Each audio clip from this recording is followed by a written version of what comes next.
আগের ভিডিওতে সোনালুর ঔষধি গুণ সম্পর্কে বর্ণনা করেছি। আজকের ভিডিওতে আলোচনা করব কিভাবে গাছটি টবে বা বাড়ির উঠানে লাগাতে পারেন।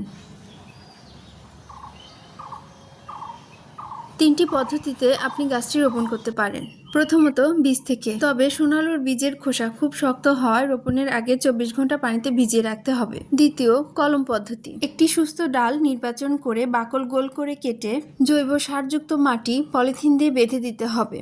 তারপর শিকড় গজালে মূল গাছ থেকে বিচ্ছিন্ন করে টবে বা মাটিতে রোপণ করতে পারেন। তৃতীয়ত, কাটিং পদ্ধতি। এই পদ্ধতিতে আপনি চারা তৈরি করতে পারলে 3 থেকে 4 বছরের মধ্যে গাছে ফুল আসবে।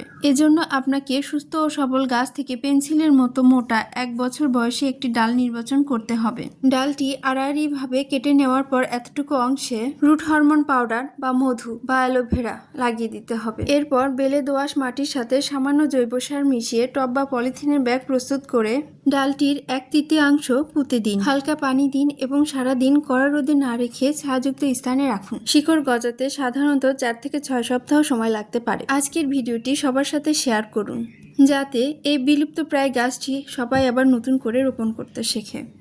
একটি গাছ লাগিয়ে আপনিও অংশ নিন এই প্রকৃতি রক্ষার লড়াইয়ে। আমাদের চারপাশ আবার ভরে উঠুক সোনালু রঙে। আজ এই পর্যন্তই। আল্লাহ হাফেজ।